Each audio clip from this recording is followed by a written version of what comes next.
पिरी ढरा पानी तेला पंहिंजो सीनो सिंगारे कोरो दिलो कच्छ में ला सुनो लोॾो तो ॾेखारे परदेसी उहो पानी पियारे अला जो लहे उन अखियनि जी अला। दोस्तों शायरी अली मोहन शाह चील वारे दिया आज पियो महबूब खूह तां दिलो खणी बेड़ो खणी मां रवानो थियो उन ते हथ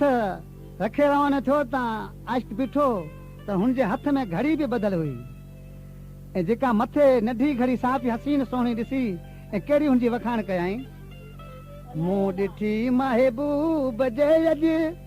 वे सिर मथे सुहिणी घड़ी कन अची कीमत कदरदान वाह कारीगर घड़ी कन अची कीमत कदरदान वाह कारीगर घड़ी मूं ॾिठी महबूब जे अॼु सिर मथे सुहिणी घड़ी मूं ॾिठी महबूब जे अॼु सिर मथे सुहिणी घड़ी कन अची कीमत कदरदान वाह कारीगर घड़ी कन अची कीमत कदरदान वाह कारीगर घड़ी।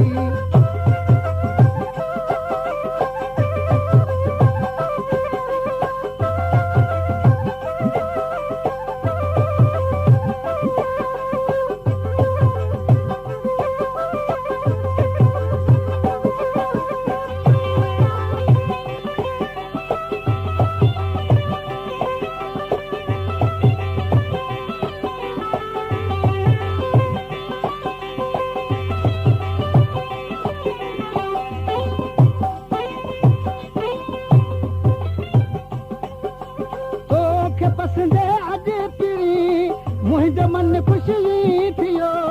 तोखे पसंदि अॼु पिड़ी वो मुंहिंजो मन ख़ुशी थियो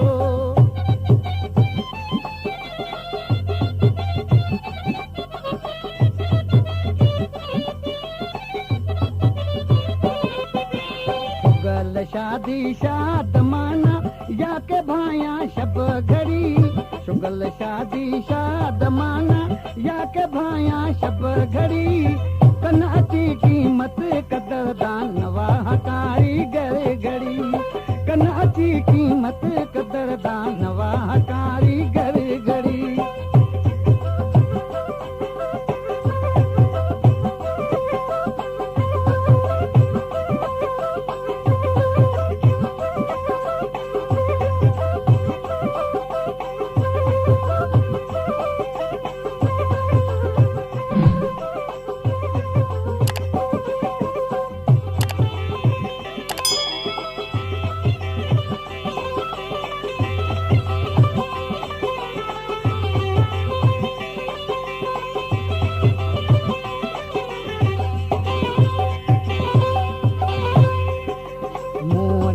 महबूब जे अॼु सिर मथे सुहिणी घड़ी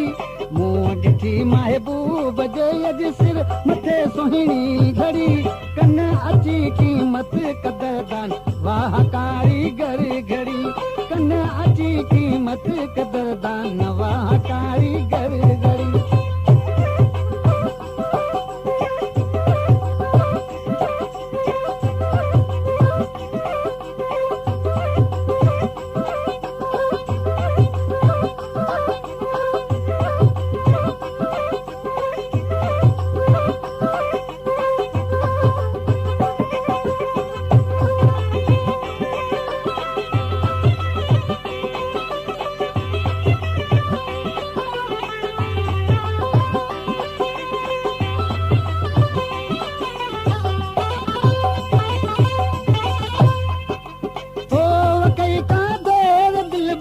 मुंहिंजो मन हिन माम में तो वकैया देर दिल बर मुंहिंजो मन हिन माम में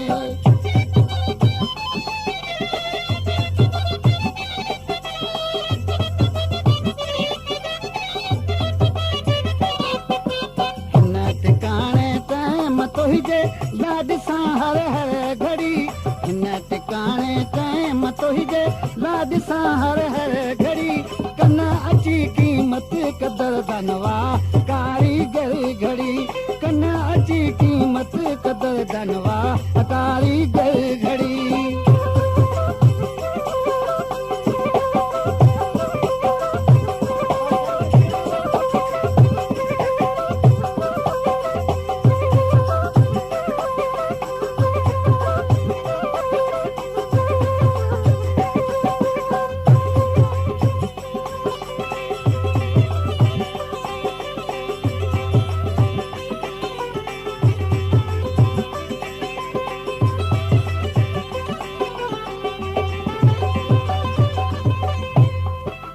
अजे मिलिया इत्तफ़ाक़ सां आम सामाए अजीब अजे मिलिया इत्तफ़ाक़ सां के आम सामाए अजीब